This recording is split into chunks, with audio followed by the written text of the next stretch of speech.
strong.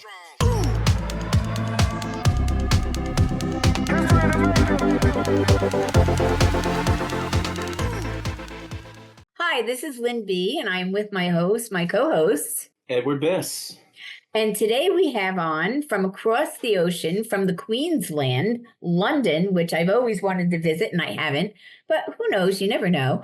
We have TIERNAN, and he is a comedian, he's a podcast host, he's an actor. But the one thing that really grabbed me, and I met him on LinkedIn, is he has a comedy club for kids. So welcome to our show, TIERNAN, and I can't wait to hear all about you and about your comedy club and the kids and everything that's going on in your life. Welcome to our show. For having me. It's very exciting to be here. And you've got to come and visit London. It's pretty great. Oh, I will. And I'll look you up when I get there. Please do. You can bring me to the comedy club. There you go. Perfect. I love British humor. I am so stuck on BritBox and Acorn. And everybody laughs at me because, I'm always going crazy looking for new shows to look at. I just love British humor. It's crazy, but I love it. I'm old school British humor. I'm Benny Hill, Monty Python. Monty Python was always huge for me.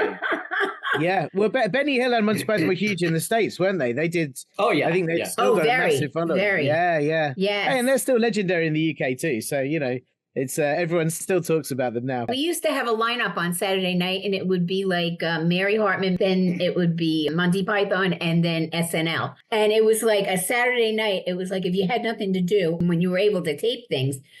Saturday nights were just like comedy night because you had to watch all three of these programs. Otherwise, you couldn't get into Sunday. That's brilliant. That's a proper Saturday night. That's what I need now. I've got no social life anymore. That's what I need. I need Saturday night TV.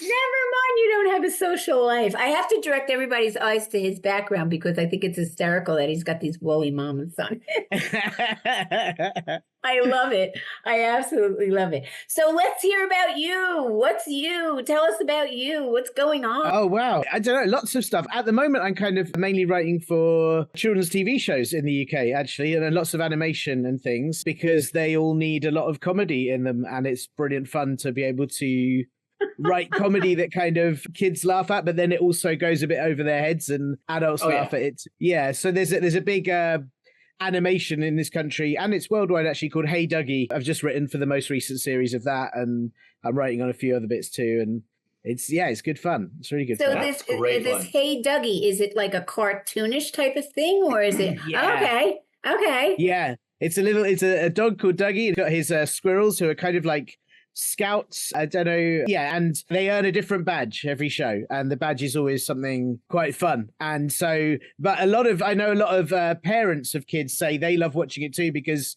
there's so many jokes that they get, that kind of go slightly over the kids' heads. So they get a lot of people who have got a kind of comedy background to write for it. Way back in the day, this will show my age, but watching all the good cartoons, which I considered to be like Bugs Bunny, all the Looney Tunes stuff growing up was huge.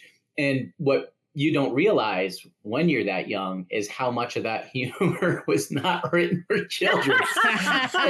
Until you get older. Absolutely. Yeah. Until you get older and you watch it and you go, wow. So that's what they were talking about. There are so many shows that, you watch The Muppets now as a grown-up and go, oh, wow, there were so many layers to this that I didn't get when I was a kid. And, and it's brilliant. But that's what the best writing is. The best comedy writing for me is the ones that make the whole family laugh. And if kids laugh at something, the grown-ups will laugh with them because it's brilliant, the kids laughing. And if grown-ups laugh, kids sometimes are curious and they'll either laugh with them, maybe not understanding it, but they might ask. It sort of unites people. It's such a strong thing if you have a joke that gets everyone in a room laughing regardless of their age. So that's quite important to me. And this will show your age, Tiernan. My friends from overseas used to talk about a cartoon back when they were growing up called Ivor the Engine. Oh, right. I know that. Yeah. Well, I think that was a bit before my time. Before your time, correct? Yeah. A little bit. I never heard of that. Well, it was a legend. And again, a legendary, a bit like we were talking about Benny Hill, Monty Python. There are certain legendary children's shows in the UK and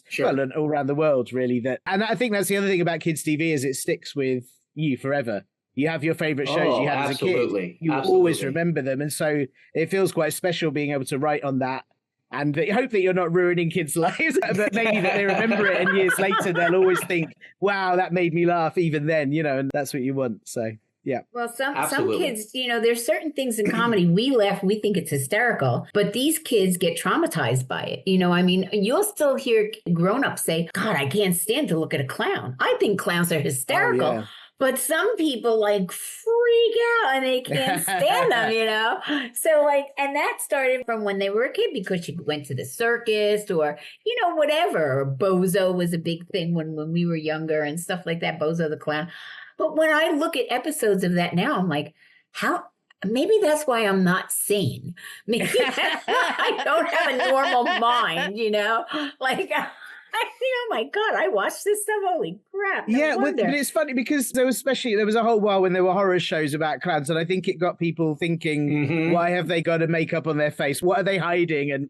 But it depends on what you've seen, and it's so funny. Humor is such a tricky thing because everyone has different things they love and hate, and different things that they might find upsetting, or and different things that will make someone laugh out loud and someone else go, oh, what was that about? And you're never going to entertain everyone. You will never manage it. There's not a single joke in the world that everyone will laugh at. There'll always be someone that doesn't like it. So you have to just focus on what do you find funny, what do you want to do, and write that, and you will please a certain amount of people, and that's the best thing.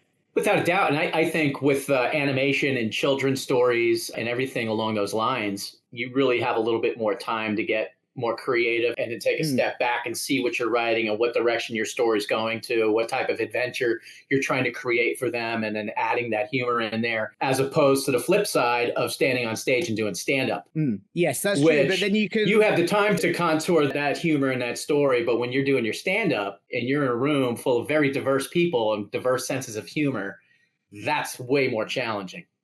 Yeah, but it's a very strange thing in that, and I'm sure you sort of understand this as well, but the more you do it, the easier it becomes to walk into a room and go, okay, I know what you guys need.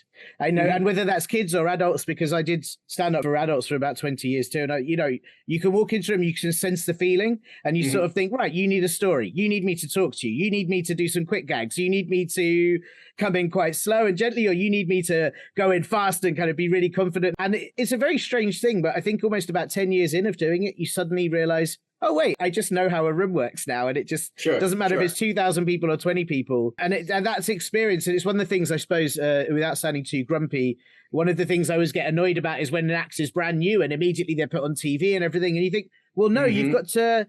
Part of this job is learning and doing it lots, and then gaining, learning who you are on stage and learning how you can read a room and play to them. And that's a really important bit. And experience is so important. Just because someone's new and shiny, it doesn't always mean they've learned everything yet. That's true. I don't know if you look at LinkedIn a lot, but on the animation that people are doing now with kids and the different stories and what they're making up is absolutely phenomenal. I think animation is insane. What you can do with it, and kids love it, and it's bright and it's moving and it's just grabbing their attention in a lot of different ways. I think it's wonderful. The cartoons were animation. However, it's not as deep as it is now, and that's what I see. When I see people put different clips about new things that they're starting or this is coming out or whatever, and you take a look at that clip, and some of it is just amazing, It's come a long way, and the techniques people can use, the art forms they can use are incredible. And I think there was also, the strange period of time, because one of the reasons I write for things now is because in the pandemic, I couldn't do comedy. It was illegal in the UK. I did some very strange gigs in big fields where people were separated very far apart, and you couldn't tell if they were laughing or not. And you'd come off stage and think, was that okay? I have no idea. And it was very weird. But generally, there weren't any shows. And so I was very lucky that animation was still happening because people were doing it at home, and people were doing all the animation at home on their computers and putting it together. And even with obviously the actors strike in the US and the writers strike, animation was still, so in a way, lots of people have almost gone, well, I'll give this a try because there's not much else. And actually they've realized how brilliant it is and how brilliant the writing is and the animation. So I think it's in a really good place right now. And there's so much you can do. Well, technology-wise, too. I mean, things have come so far that the ways of doing things in the past with illustration has come full circle. But where do you want to go in the future, Tiernan? I mean, do you want to take this and start spinning it off into your own thing? Or you know, that's a really good question. So my whole career, I've kind of fallen into things by accident. So I never really know. I wanted to do acting, and then I did a stand-up course. Actually, at university, and I gave it one go and went, this is the best thing I've ever done in my life. And then while doing adult stand-up, I fell into doing kids stand-up too. And it's all kind of rolled along, and animation's come along by accident too. And at the moment, one of the kids' podcasts I do is doing very, very well. And it's great, but we weren't expecting it. We didn't know it would take off like it did. So I'm kind of excited to see where things go. I think as long as it's stuff I'm interested in and I'm enjoying writing. I also have a thing, and my daughter is 6, so she's listening to a lot of the stuff I'm doing, which is, well, it's nice. But then sometimes she goes, that wasn't my favorite. You did well, Daddy, but it wasn't my favorite episode. Oh, great. So you have your own little critic. It's so rude. Yeah, absolutely. She's the worst critic. But it's nice making stuff that I know she can enjoy. And, so I'm happy to see how things go. I'm missing doing adult stand-up a bit. I've just started, hopefully, some work on an adult animation, and I'm pleased I can do some slightly more grown-up humor for that, but it's exciting. I like seeing where life takes me. A little break from that. Yeah, you need it. Well, when I was doing mostly live shows, I get to do a kids gig in the afternoon where I was all positive, and then an adult show in the evening where I was all grumpy and negative, and it would balance me out. And I needed that, I needed that. It did. Well, the comedy club off a bit. The comedy club for kids. Talk about that. Is it a literal club or it is a figurative club? Well, that's a good question. It travels. So we don't have a club location. We go to many different theaters and comedy clubs and festivals, and we get professional stand-ups who perform for adults to do children-friendly material. So they do stand-up, but it's for children 6+ and families. And sometimes some comedians do kind of the same material, but they might change the odd word. Some comedians do completely different material, and everyone's got their own take. But the whole point is kids like laughing too. Why shouldn't they get stand-up comedy?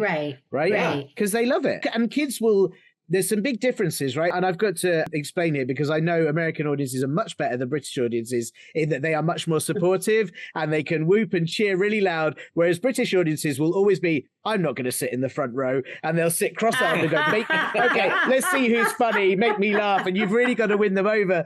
And but kids are always front row first. They're always like, yeah, it's a show. The energy's amazing. And if they shout things out, it's not negative. Well, sometimes it is, but not on purpose. It's usually just what's in their head and just what they have to tell you because they're excited. And so it's a very different vibe. And, as a stand-up, that's so exciting to go into a room and you can take them on stories. They'll go with stories. They'll go with silly ideas. And sometimes they will say something so weird that you have to change direction completely and just roll with it. Oh, yeah. And that's exciting. It's great. Yeah. So, it's always... They have a brilliant level of creativity. Yeah, they do. Those younger ages, Yeah, which, I'm going to give you an example. There's some great improv groups here in the UK. And again, I know the US, you do improv a lot better than we do, but we've got a few improv groups. And one in particular, this very good group called The Noise Next Door, and they would do adult shows. And when they'd ask for a suggestion from adults, it was nearly always the same, quite baudy, kind of just sexual suggestions. It's always like, and it's always the same few things. And they do it and they roll with it and they do a great improv. But the first time they did a kids show, they were like, where are we? And a kid said, in a car made of potato chips. They're like, oh, what? And then they're like, and what's happening? Well, an elephant's just asked you for the time. And they're like, what? And you watch them, their brain's like, how do we do this? And suddenly it's a whole different, like they're having to improvise way harder. It's a whole new challenge. So much more fun. Yeah, absolutely. Yeah. It's like the kids' version of Whose Line Is It Anyway? Yeah, exactly. And they're not afraid to shout any weird thing out. So it's, that whole level is so exciting. And I think you get I think that would be fun for children in general, is for them to be part of like a children's improv type group. Yeah, I was going to say we teach stand-up, but we don't teach improv actually, but we teach stand-up. And they are so quick to tell all the worst things about their parents. And they have no shame. And Very they will absolutely stand in front of, they will stand in front of a room full of people and tell them the most embarrassing thing that's happened to their dad. And it's quite incredible. Which is funnier than any adult humor could ever be. Always it's funny. So true. Because so they're so innocent when they're saying these things. Like, they don't realize what they're saying. And we're like dying laughing so hard. Yeah, it's endlessly funny. And it's really interesting. They are always super confident. And then they hit about 12, 13, and they suddenly get a bit aware of everyone around them. And you really have to coach them through that bit. And if they get through that when they're 16, 17, they're good again. You know, but there's that little bump where they suddenly think, maybe I don't want everyone staring at me and listening to my jokes. They become very self-conscious. Yeah. Well, yes. I'll be honest with you. The way I look at it is the way you would treat a kid with music. If you put them around music and give them the opportunity, they're going to explore it. They're going to see if they like it. They could love it. They could fall in love with it.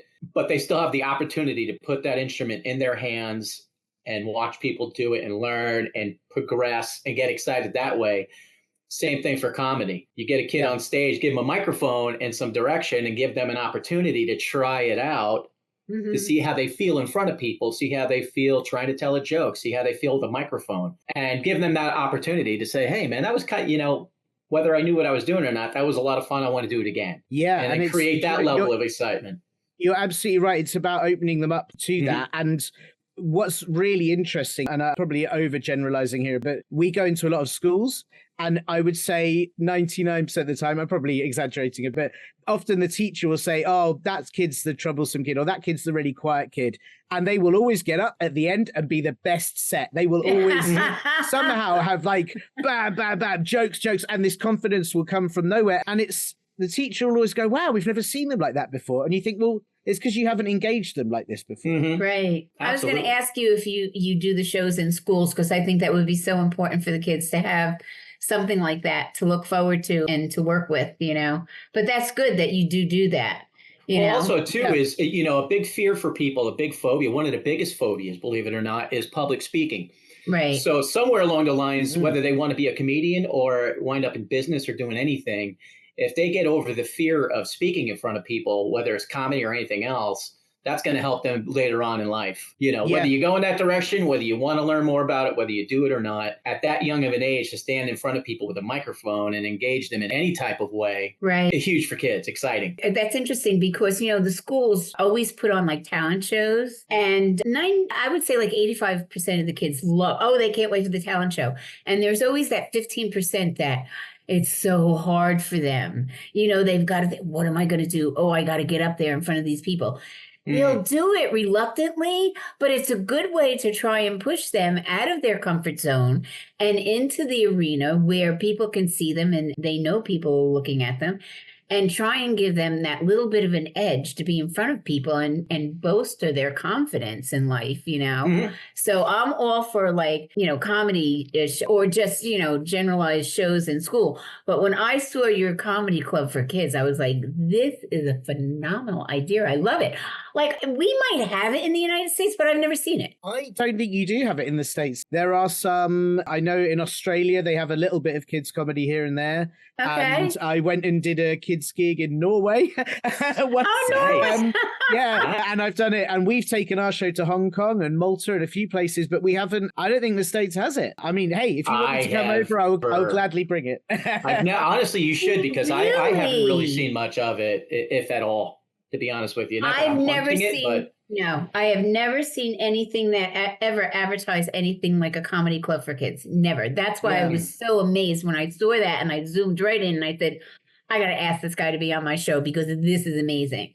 This is absolutely amazing. And I would love to see that in the United States. So really, we should collab on that and do something for the United States, I am very open to that. Definitely. Please talk to me about it, because I think it would go down well. I mean, I definitely have thought in the cities and, because comedy goes down so well in the US. Yeah. So it seems strange to me that you wouldn't have that for kids. And you've got great other kids shows and other, we've been talking so I do 2 kids podcasts, but one of them is called Bust or Trust, and it's all about mysteries, and I'm the kind of truster and my colleague is the buster, and we give both sides. It's up to the kids The kids have to decide, is it true or is it not? It's up to them. So we don't sway them. We just tell them everything, and I always write a comedy sketch. It's very silly, but it's gone very well. But we've been talking about some American podcast places about it because you've got more kids podcasts there. Kids podcast listening is brilliant in America, and in the UK it's only just beginning. Okay. And so yeah, like you say, it amazes me there's no kids comedy, and you see see kids hand over fist on YouTube here in America making millions of dollars. Right. But you don't see anything for kids in the way of comedy as far as getting them involved. Right. No. Right. Everything is all about the branding and picking a product and getting out there and, getting as many hits as you possibly can and monetizing and stuff like that.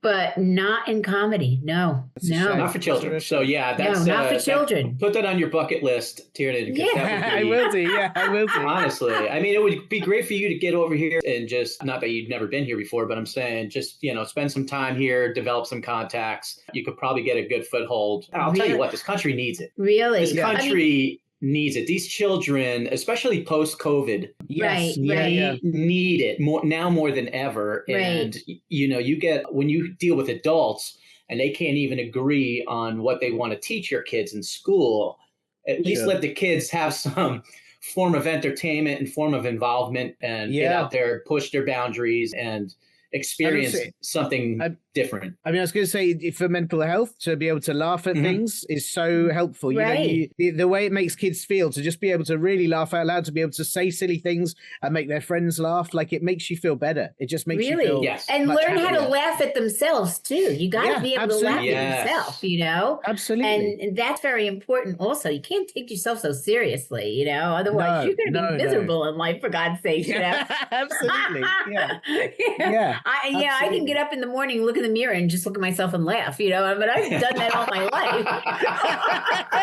I'm my own best critic, And that's only because the night before she got really drunk and someone drew a mustache on her. Yeah, you don't say. I was going to say, I was imagining a little like Groucho Marx design on there. That's great. I might do that to myself. That would make me much happier about my face in the mirror if I could draw a little. Make it more entertaining. That's great. Tomorrow morning when you get up, you got to laugh at yourself. Look in the mirror and just laugh at yourself. I'm going to do it. It'll really confuse my wife, but I'm going to do it even more now. She'll just be like, why is he standing there laughing? I love it. She'll be like, Daddy, I was laughing at you too. I'm glad you joined in. I just didn't want to do that laugh. I didn't realize you were going to wake up and come out in a Speedo, so I had to laugh. We have so many different comedy clubs. They could actually do an afternoon where they do kids comedy and at night do the regular, adult comedy. Well, that's what we have we go to a mix of theatres and comedy clubs. And obviously it depends on, in the UK, depends on what license. Some places are only licensed for adults and that. So I see. We go to a variety of venues and we do lots of big music festivals as well. There are big music festivals where they have kind of kids entertainment in the day. And so we'll do a big show in a massive tent. For the kids. Yeah, it's great. It works everywhere, and we've got, as I said, we've got so many different acts that do. We've got musical comedians, we've got kind of straight stand up, we've got improvisers, we've got people who kind of do more storytelling, props, and so you can kind of. You know what? I would pay money to see Ricky Gervais do a whole child stand-up act. Because if anybody's going to do it brilliant, it's going to be Ricky Gervais. Do you know what? I don't think he'd handle the heckles very well. I think he'd get destroyed. You're probably right. Yeah. Oh my God, that would be hysterical. Yeah. God. Yeah, it's funny as well because lots of people are a great comedian for adults, but then they kind of rely on being able to have that kind of, the attitude that certain comedians have for adults doesn't work with kids. Because they'll just be like, why are you so confident? They don't care. They don't recognize you for being famous. They don't care. And they see through that quite quickly. They're more into, you have to really be honest with them. You have to be like, I'm on your level. And I'm talking to you as my audience. I'm not going to be patronizing. Otherwise, they see through you very quickly. And I've seen some pretty good acts have a kid a few minutes in just go, when is this going to start? And it absolutely destroys them. Oh, wow. It'll just be so silly. That's really great for the ego. Yeah. Well, there's a good comedian. He's in the States now, actually. And he lives there. He's a British comedian called Matt Kirshen. He's absolutely brilliant. If you get a chance to see him, he's fantastic. But I remember many years ago, and he was a great comic and he could bounce off any suggestion. But I remember in the middle of his set, one kid just saying, "Excuse me, why is that your face?" And it destroyed me. He just couldn't work out. I just remember his face going blank, and because what do you say to that? Yeah. You bring a bag on. You bring a bag with you on stage and just put it on your head. Oh my God. As a comedian, how do you just not fall on the ground and just cry laughing? Yeah, that's the funniest thing you could ever hear. You have to be like fair, like you've won. Yeah, you can't. Yeah. You know, so yeah, that's it. And that's where you get those comics. I think, like Gervais, I don't know how they'd handle that. I don't know how you'd handle because their whole attitude would probably, like me, he'd probably spend more time laughing than he would being funny, because I think the kids would make him laugh instead of him making the kids laugh. Yeah. It's also a lot of these comedians have kids or have kids in their family. They're all really, you know, again, it's so interesting watching what attitudes people have. You know their persona from the stand-up you see them do, and then you watch them in front of kids, and they have to change because they have to adapt. And this is one of my favorite things, seeing comics I love there's another example. There's an Australian comedian called Brendan Burns. He's great, and his adult comedy was always very shouty and angry. He's big, angry Australian. And he did the same for kids, but he'd just say things like, "I'm going to hide under your bed and scare you," and they all go, and you know.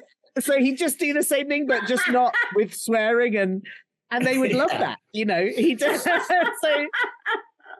that's fantastic. It's great. It's brilliant. I would say for any comedian, I mean, that's a hello moment for you. Like, this is a challenge. You know, you thought stand-up was a challenge. No, this is a challenge. Right. You got to take everything you thought you knew and learned and all this honing and everything you've done, and now stop and do something totally different. I think all these things, you know, as I said, the sort of experience, like I always found that, like, I did lots of gigs in different countries, and you realize very quickly you can't start the same way. You know, different countries need different things, and like I remember in Finland, I had to make jokes about them before they'd laugh at any of my jokes. You know, I had to say I understand you, and you have to kind of go in, and performing to kids or performing to even teenagers or different age groups, it all makes you figure out how to be a better performer, I think. Definitely. Yes, I would think teenagers would probably be more difficult. Oh, I can't do teenagers at all. I said that I can't perform. They're a little too so smart. Hard. They got a little too much going on, and at that point, they're more interested in messing with you and being funny and being in front of the group than actually listening and having a good time. Yeah. They also worry about how they're very self-conscious, and so often you see them looking around like, is anyone else laughing at this? Can I laugh at this? Is this okay? You know, if they're not laughing, I'd better not laugh. And then you have the problem of they're too young for adult material, but they're too old for kids material. Yeah. So it's very hard to know where you pitch it, and then they probably still won't laugh anyway. It's a very tricky. There are very few comedians that can do that, that can perform for that age group, and I respect it, and I can't do it. I've tried. I've failed. I would definitely see that as more of a challenge than younger children. So I've had some really bad. So we got to go out there with the teenage challenge. Okay, the teenage comedy challenge. Challenge. Yes. Okay. Yes. All right. That's something you have to put find on a the really boards. good special comedian for that they really would connect with immediately, and that would just completely own them and, you know, get off to a sharp start with them. Well, but it maybe would be great somebody to watch. young like them, maybe somebody who is a teenager themselves is into comedy, you know? Helps. Yeah, that helps. Can really also, look on their level. Here's the other problem. They would look at it as more supportive, like they're supporting someone in their age category that's trying to do this. Yeah. And also speaks their language. You know, teenagers have their own language, really, and then you need someone that connects with them. But I was going to say the other issue now as well is that something that you didn't have years ago is they've watched all of the comedy on YouTube and TikTok. So you walk on and they're like, I haven't seen you before. They know who they like already now, which didn't used to happen. You used to be able to come at them and go, as a teenager, you probably haven't been to a comedy club. I can kind of, you know, we can kind of shape comedy for you, but now you're already beneath 20 of their favorite acts. So it's quite hard. Absolutely. You know, absolutely. That's true. You know, thinking of it that way. Yeah. Okay.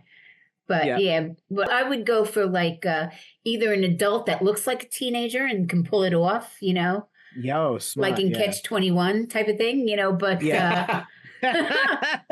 definitely, you know, or an actual teenager themselves, you know, who can actually relate to them on their level. Yeah, you're very right with the lingo too. I mean, because my kids, I mean, they're 22 and 20, but it doesn't matter. They still speak a different language, you know, between each other. And you're like, what? Yeah. And then my wife will have to translate for me. And it still doesn't make sense to me. I'm just like, I'm just old. No, I thought it was great when everybody started using, like letters to express themselves in text messages. And I'd be like, what does that mean? Then I'd have to be stupid enough to say to my daughter, like, God, 30, what 30, does that mean? 30 letters long. And it's like TCBYOGJ. Yeah. And you're like, oh, no. I thought it was hysterical. And then when I started learning it myself, I said, I could use this.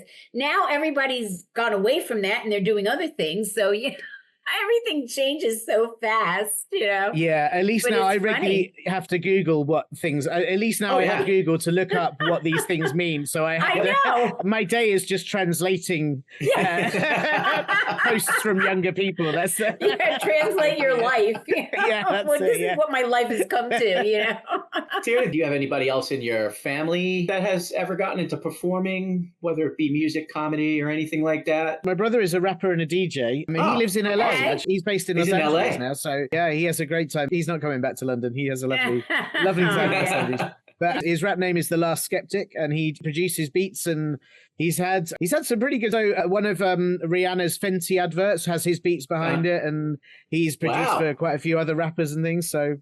Yeah, nice. But he stands behind. Actually, that's not true. He does perform because he raps, but he's often also behind some decks and DJ, and so doesn't just have a whole to be... different version of performing. Yeah. That's right. And a lot of his raps are quite funny, so there you go. He throws in a lot of humor. Yeah, that's super cool. I had my first rapper on about a month or so ago, and I just loved his because mostly I don't understand what they're saying. And some of the beat is good, but I don't understand it. I'd have to look up the lyrics. But I could understand his music, and it was really quite enjoyable. And and he was a great guy. I loved him. And his wife and I became friends. We talk all the time, but it was my first rapper. I was like, oh my God, I got a rapper. This is great. That's amazing. That's amazing. Did you drive your parents nuts? Yeah, I used to follow them around the house with a joke book. So I had like a book of 1,000 jokes. So I would... So they were your test subjects. It drove them absolutely bananas, yeah. So have you been to the United States? Yeah, a few times. I was there last summer to visit my brother, so we came over to see him. But I've been to quite a bit of this. When we were younger, my parents would... so my parents are proper old school hippies, and in the 70s, they traveled around America and stayed in different hostels and communes with people. So when we were younger, we would come to America for like 3 weeks, and my dad would just insist on driving us everywhere. And so we drove around the East Coast, then around the West Coast, and then around the middle. And then so it was like an early version of Vacation with Chevy Chase. Yeah, that's it. And also, it's that thing where it was great and we had a great time, but there's so many, as a kid, you're like, I just want to go to the pool, but it's like in the car again, we're doing this again. It's like, so we saw a lot. Hot and sweaty, and it's like, oh, my butt is numb. I'm hungry. My brother farted 13 times in 12 minutes. That was it. We got really good at kicking each other across the back of the car. That was what you really learned how to attack each other well. So that's cool, but I would venture to say then they were very supportive. Yeah. Oh, we've been very lucky. Well, but my parents did very serious work. So they both worked in child protection. And so they were very serious in dealing with some quite serious cases. And whereas me and my brother were like, we're never doing that. We don't ever want to. So he went to music and I went to comedy, and we stayed far away from that. But, sort of making kids happy in a different way, I guess, which is nice. Yeah. Yes. Well, that's true. That's true. When you think about it. Yeah. Okay. Yeah. So and now you only have the one daughter? Yeah, just the one. Yeah. And you're like, that's fine. That's enough. I'm good. Yeah, I'll be honest with you, partly because my wife is an only child and never had the joy of a sibling to get in the way all the time. And so she's very cool. But also my daughter turned 2 the night before the first lockdown we had, COVID wise. And we were stuck indoors with a potty training 2-year-old. And I think that was pushed us over that was it for us. Yeah. That would do it. Yeah, that's a comedy show in itself. Yeah. Oh, yeah. There were some pretty grim moments that I won't go into. But yeah, there was a particular moment. In fact, I will tell you, but we'll go for the children's toilet humor. My daughter running up to me age 2 and going, Daddy, I need a poo-poo. And I go, okay. And I picked her up. And as I picked her up, my foot stepped right in a very large poo that she had done. And my wife was laughing so hard she couldn't help. She was on the floor laughing. It was so funny. and I had to sort of roll onto my side and have my foot in the air so I didn't tread it everywhere. And so, and yeah, those sort of situations make me go, yeah, I think we're done. I think we're okay. I'm just looking at that scenario. Why did you not get that on video? Oh my God. Well, if my wife was able, she was laughing so hard she genuinely almost couldn't breathe. She found it the funniest thing she'd ever seen. So she wasn't able to get it on video. And I guess I'm glad. Yeah. True. That's funny though. Could you imagine? Oh man, she could hold that against you for the rest of your life. Oh, there you go. Yeah. Oh, that is serious dirt. Yeah, so what direction are you going in now? Like what's on the map for you? So I said I'm working on a few different writing scripts for a few different shows, mostly kids shows, but also one adult animated comedy. So I'm hoping that will go ahead. We'll find out soon. Okay. And then I've got this kids podcast, and this one in particular, Bustle Trust, is just doing very, very well, and it's got listeners all over the world. And we've got a book coming out next year, so that's great. So, that's great. Oh, I'm happy for you, Tiernan. It's really good. And I'm so happy that you were on the show because I was so amazed with you when I saw you on LinkedIn. So I'm really happy that you agreed, and I'm happy that you came on the show because we've learned so much, not only about, a different type of humor and stuff like in England, but you're a very interesting man. The things that you do are very interesting. So I love it. What you're doing for these kids is oh really? You can't put a price on it, and it's going to change a lot of lives. You just don't realize that now, but down the road, someone will hopefully find you and go, hey, you turned me on to comedy when I was 6. I always remembered it. It changed my life. I've had that with guitar students. You catch up down the road years later and they're like, man, your guitar teaching inspired me and blah, blah, blah. And, so it definitely goes, it's definitely goes a long way. It does. It really does. Can't put a price on it. You're making a difference. You're making a very positive difference. Huge. And definitely let's chat about getting over here. Because God knows we could use it in Tampa. You would love Tampa, Florida. I've never been to Tampa, and I would love to come to Tampa. Oh, you would enjoy it. Sort that out. You would love it. I could show you the town. It's great. It's awesome. Just the vitamin D I would get there from the sunshine that I don't get in the UK. Honestly, you would go back so tan, people would hate you. They'd be like, "Tiernan, go back." Do you know what? They'd probably crowd around me for heating. I'd be glowing so much. They'd have to warm their hands on me. I could go around the community and warm people up. It would be fun. That would be wonderful. Well, I'm really so excited that you were here today and you were with us, and we had a great time with you. You're a funny guy, and you're doing a lot of great stuff. So I'm really happy about that. So tell everybody where they can find you. You've got to be able to spell my name, which is really hard. There's a lot of vowels. And I blame my grandparents and parents for that. But it's if you can find me, it's TIERNAN, so DOUIEB, DOUIEB. I've run away from Twitter now, but I'm on Instagram and LinkedIn, and I've got a website, and you can find me. I'm easy to Google because of my name, so that's good. Do you have a Facebook presence, a YouTube presence? I do. I'm there. I'm quite rubbish at Facebook, but I am there occasionally, so you can find me. And Comedy Club for Kids is just Comedy Club, 4kids.co.uk. And again, we're on all of the socials, so you can find us. Yes. Yeah. Okay, that would be good. Comedy Club for Kids. That's wonderful. So I'm going to wrap up the show today. Thank you again for being with us. And we are funnyminds.com. And you can go on our website. On the website, we have a store. And on our store, we have different designs of funny minds and a lot of other things and some mugs and, and we also have a big purple button. And that purple button is for 2 organizations that we're close to.